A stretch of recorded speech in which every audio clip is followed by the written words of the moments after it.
All right, welcome everyone. We're Semblance of Sanity. I'm Caleb. I'm Jacob. And we're here for Clannad After Story, episode 8. All right. Boy. So, oh boy. Last episode was set up for what will be concluded probably in this one. Probably. It would seem to be that way. Yeah, Tomoyo machine gun kicked all the people chasing them into the tunnel. Yep. She dropped a sweet ass album on all of them. That's right. Now, let's figure out what's this whole What's gang going on? conflict. Yeah, Who why is are this we- Kazuto? Do they even truly exist? Have we met them already and just didn't know it? How do you know they're in the hospital if you've never seen them? Well, do people say that hearsay, Yes, Your that's Honor. right. Yeah, lack of foundation. Right. Move to strike. But Tomoyo being here, what does she add to this arc? Is she just here to get them out of a sticky situation, or is there something more to it? She does have experience with gangs, but like she's out of that whole thing. What's the deal? Tomoyo What's going secretly on? Kazuto. Kazuto is more an idea, a belief in the power of anime girl kicks. Yes, exactly. They are very, and then very all powerful. the gangs are a bunch of misogynists who believe that no one could. Right, it couldn't no possibly woman be could a girl. actually be destroying them all. Right, exactly. They forget the reputation of the White Angel of Death or whatever, that she had before. I forget what she was called. But, Yeah. So, y'all, without further ado, let's get into this. 私いいこと思いつきました。お兄さんの代わりに智也くんが膝枕してあげるというのはどうでしょう。失礼します。 Excuse me.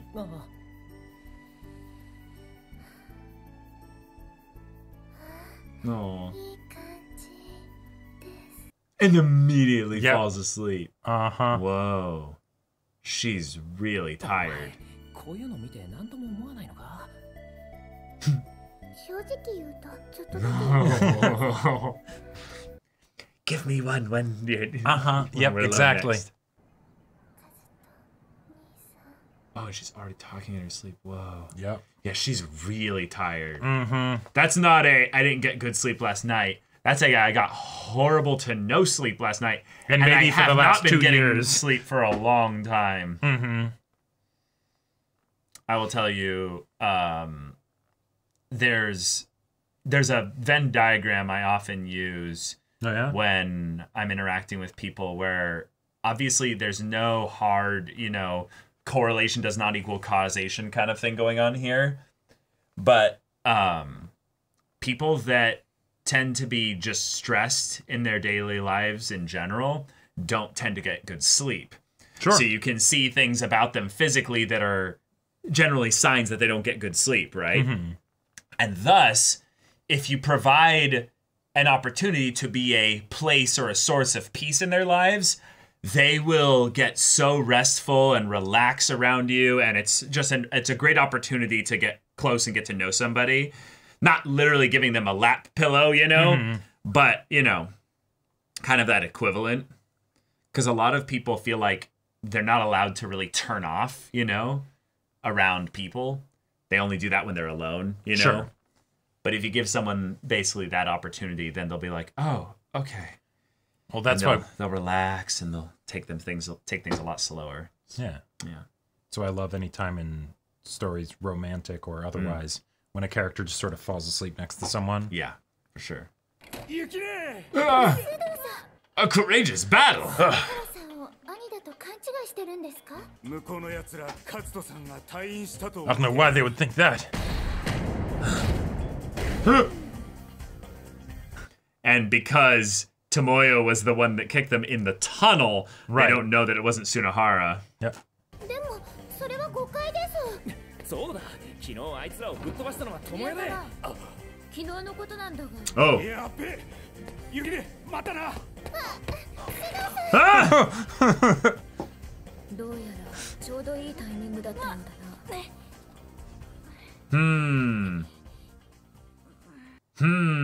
Interesting. One girl is at peace with both factions, one person at war. 宮沢和人という名は知っているぞ。私が不良どもといざこざを起こ Oh, していた。 okay, back then. Even. Yeah. 私に正面から立ち向かえるのは宮沢和人ぐらいだろうという Oh, 話だ oh った。 my gosh. 親 Yeah. と正面から私も坂上さんの武勇伝は聞いています。 You're the boogeyman for many of the people that I interact with. 宮沢お前の兄さんの退院はいつ頃になるんだカズトさんなら喧嘩を鎮めることができるんですよね。どこ行くの、お姉ちゃん。あちらの方たちに話をしてきます。 Talk to the other gang. Oh お前た shit. ちはここにいろ。 Yeah, there's something she's not telling us about her brother. It's not so straightforward. お前の兄さんはこうなってること知らないのか。病院にいても須藤たちを電話で説得するぐらい Oh でき shit, る did だろ he die from the car accident? Oh. あの時の恩も食わしてもらったグラフの味ももちろん忘れちゃいねえ。あの包帯1ヶ月前から巻きっぱなしです佐々木さん、料理のうめえ子に弱えからな。何か言ってん Yeah, Nothing, sir. Shut up. だがな、見ての通りこっちもこのままじゃ収まりがつかねえ。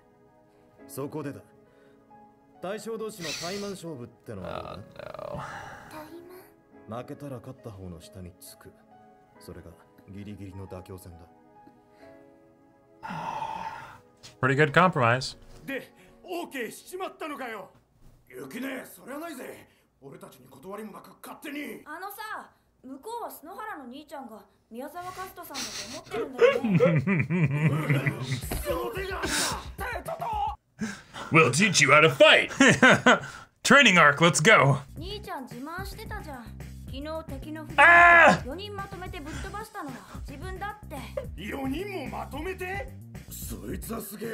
カズトさんの代理としては不足はねえぜ。人は見かけによらないって言うけど、 So good, yeah. And now he's like, Yeah. 篠原の兄貴。 yes, 貸してください。 Aniki. とりあえずおかわりもらえる。 Need some liquid courage. Need some more orange juice. Yeah, exactly.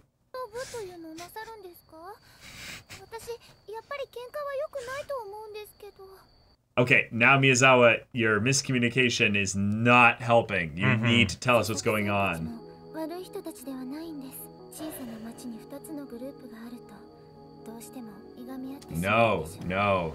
Now you're making excuses. 町の人たちみんなが幸せにならなければ。 No. That's. No. I don't think that's how that You're works. doubling.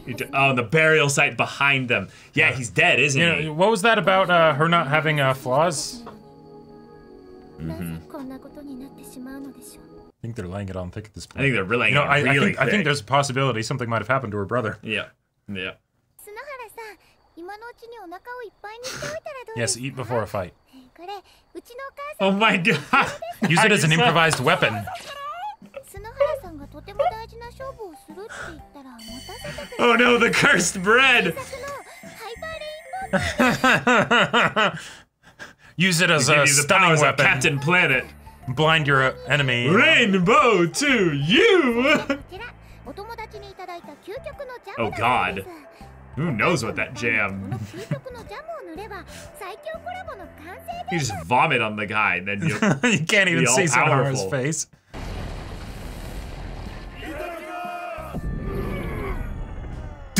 どうしたんですか皆さん。し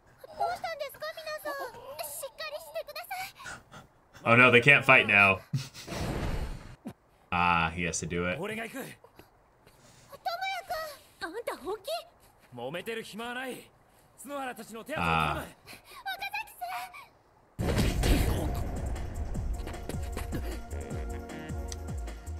いいだろう。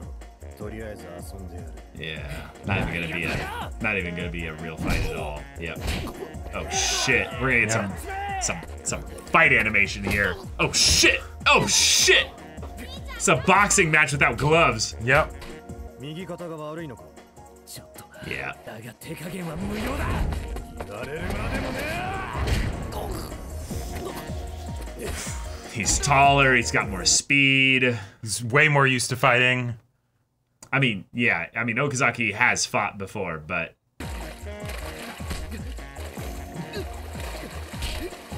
wow, I love this animation though. Yeah. Shit! Oh, that would have been a knockout punch. Yeah, yeah. And done. On the head, too.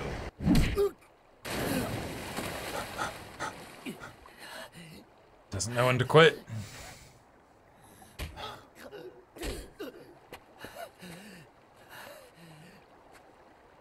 Wow. Tomoya started moving first. He doesn't necessarily want to keep fighting Tomoya. Yeah.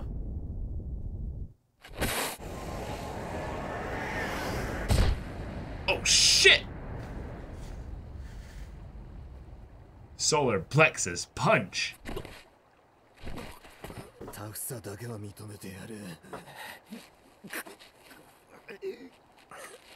He's like, yeah, we're done, man. Come on.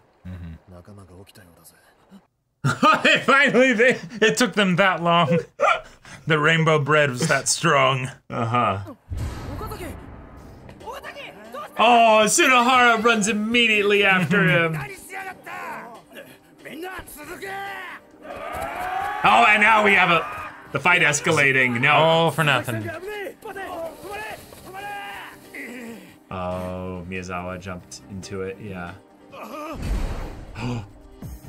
Oh, fuck! Wait!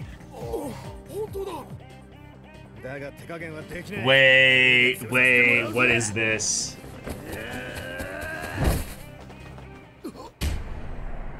Oh, it's Miyazawa, yeah.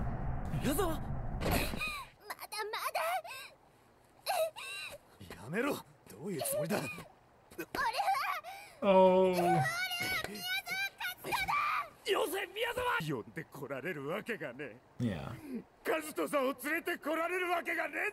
Yeah, so they've all known.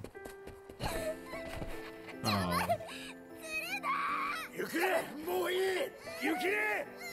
They know, yeah. Yeah. 決まってるだろう。お前らを止めるためだよ。喧嘩を終わらせるためには宮沢和人が出てくるしかない。だから兄貴のふりをしたんだ。そんなこともわかんねえのかよ。どうしてみんな争わなくてはいけないんですか。どうすれば争わずに済むんですか。どうすれば。 That's what she's been trying all this time by her fighting that space in the libraries to stop the fights. Yep. Need to make everyone happy.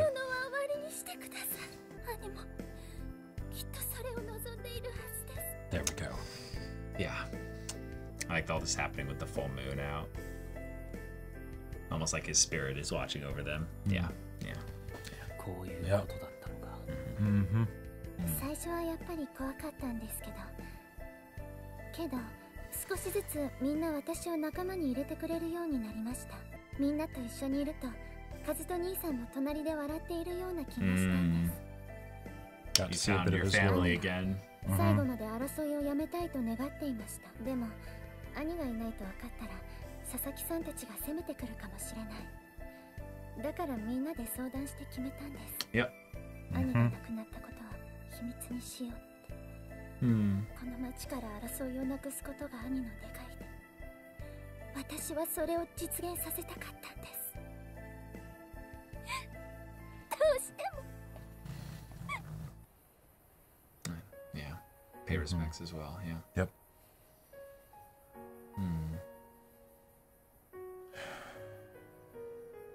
Hmm. きっとカズと兄さんも喜んでると思います。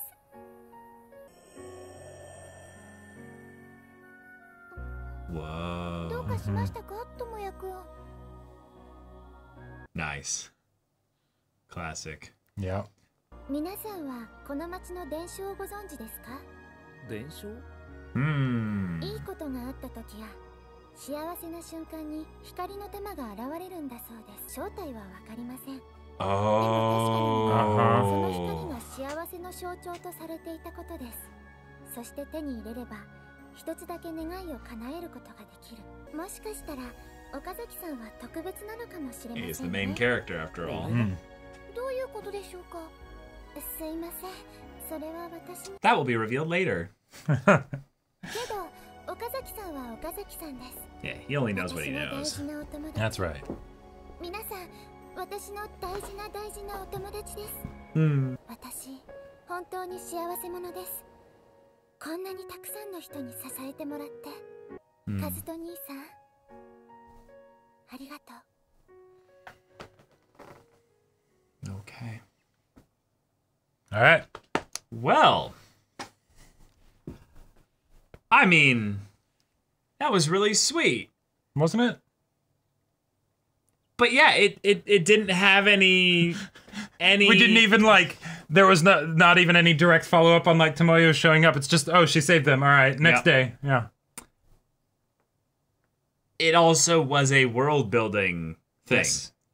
Yeah. That is literally the only main plot reason so far. I mean, really. she's constantly just sitting in that room giving out fortunes and charms and stuff that, you know, predict the future, or like, you know, make people end up in we took gym 2 locker episodes for her to unlock the special world building thing of the lights are moments of happiness that have been captured. And Okazaki is special because he can see them. I'm like, we already knew that kind of. We just didn't have a name for what they were. Didn't have it confirmed that like, oh, this is. I thought they were like dreams or wishes themselves, you know. Right, but they can kind of give wishes or, you know, something or. Yeah. But yeah, they're just spiritual, like, you know, stuff, you know. Right, which was also stuff. kind of shown in the previous arc. Yeah. Yeah. All right, side quest completed. Yep. We now know the whole thing with Miyazawa. Yep. Her brother had passed away, probably from the car accident. Right. So that's why he wasn't around. Yep. He was someone that she originally was scared of, and thus did not really engage much with him or his gang relationally. And now she is, as a way to carry on his desire that no one would fight. Right. And he probably became the strongest and the best in the gang so that he could end fights, or at the very least do kind of what Okazaki did here. Yep. And take on that burden himself, which is, you know, kind of a hinting of the follow-up from the line in the previous episode. There are some times that men just gotta fight. And it's that thing of where it's like, no, men aren't inherently just, you know, desiring aggression and, you know, a way to vent out their violent frustrations. It's the, I don't want other people to fight, so therefore I'll do it. But it created this philosophy within Miyazawa that everyone needs to be happy in order for anybody to be happy. And it's like, wait. It's like, no, that's now. not true. In some level, that's the point of what your brother did. He sacrificed little elements of his happiness by taking on pain so that other people wouldn't have to deal with it. Right. It's the idea of love being more about sacrifice rather than about happiness, if that makes sense. Sure. Yeah. Okay. In a lot of ways, I think a lot of people who love others want to make that other person happy.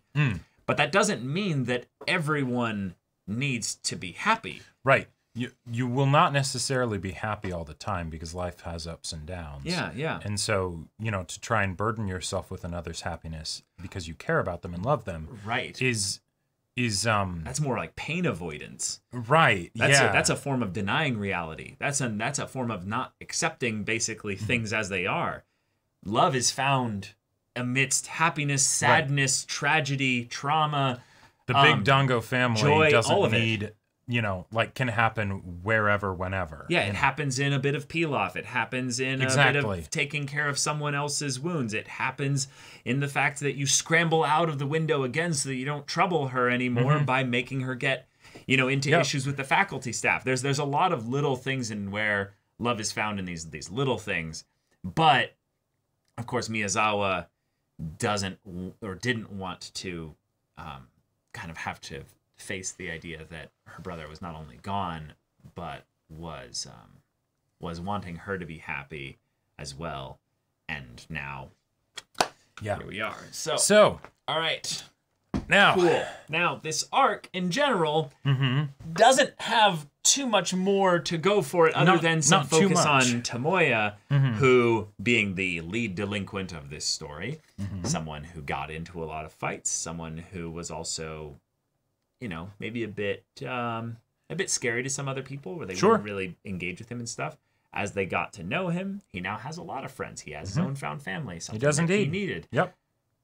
But the main real progress we made in this arc, story-wise, is that we now have a definitive, you know, because if it's a legend, it's Okay, yeah, we have supernatural elements in this show, so there you go. All right, that's what those lights are. A little writing trick here. Stories will not waste your time telling you fake legends and myths about their fantasy world, because then they have to go back on them a little bit. There's always some element of it that's going to be true. And now, whether this is hard, definitive truth here is not important. The point is it confirms some things that we had already suspected, but now it gives a name of sorts to them. And if they are, they certainly aren't going to do it at the end of arcs that feel less necessary than others, looking at the grand scope of the story, you know? Yeah. So, yeah, okay. So- Orbs of Light, that's what they do. What are the implications to that with regards to the world of the robot and the little girl? Who knows exactly? Yeah. In some ways, I think what we're coalescing here is we're doing a lot of build-up for the reveal of what that world space is. And I think this is what it is. Right now, Tomoya and Nagisa are in love, and this is just a happy, wonderful thing. That's right. But if we're going to introduce some element of conflict into their romance, it will be about, well, the fact that they have some unresolved things buried individually within each of them. Sure. And each of them deserve, in my opinion, another arc focusing on each one individually. Not just them together, but being something where they either combo their developments so that we can see how that brings them closer together romantically and as a couple and all what have you, and all that would be wonderful. But we could also just decide, okay, now we're going to focus on Nagisa, and now we're going to focus on Tomoya. And I believe that the beings in the space or what have you are stand-ins or representatives or For the avatars or what have you for the two of them, right? That is what the first season really seemed to set up. Yeah, the season before this was basically just setting that all up. And now we're going to get into as to why that even is a thing that the story is focusing on. I believe that the reason why Okazaki is the robot is because he's had to deaden himself in a lot of ways to a lot of the things that he experienced in his past, and thus he doesn't feel like he's necessarily worthy of real human like interactions and stuff. I use human just as a a stand-in for things like love, you know, all normal the feelings, society, things. all these things and stuff there. So The big Dango family. yeah, right. Nagisa, though, has something a little bit less, I would say, straightforward going on.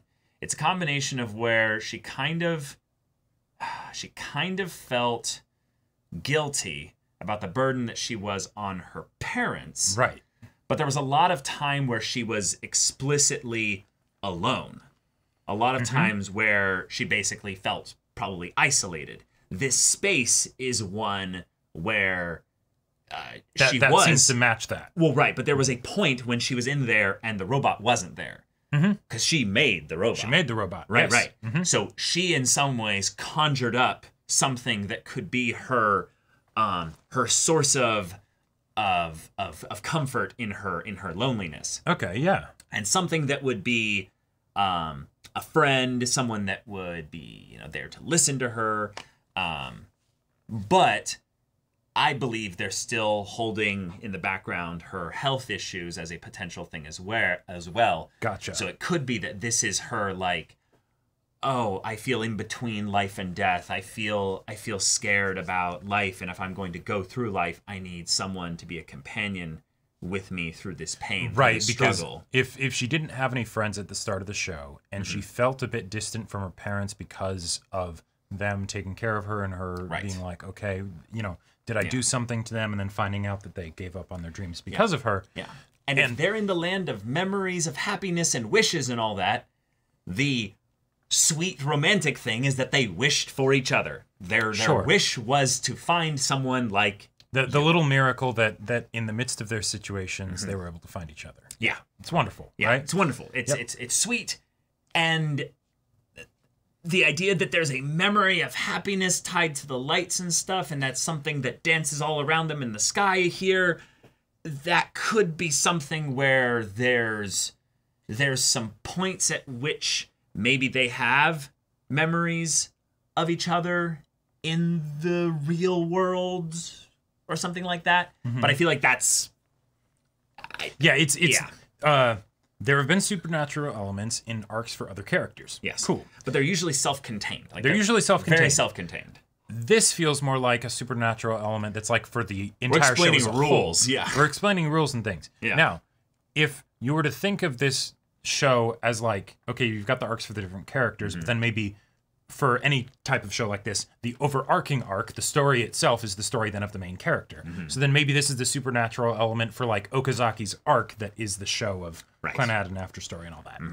But then it's like, what does that mean exactly? Because,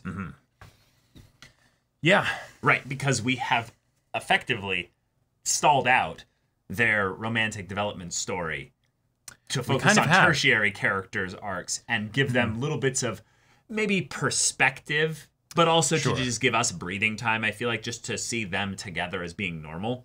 I could definitely see that being the case.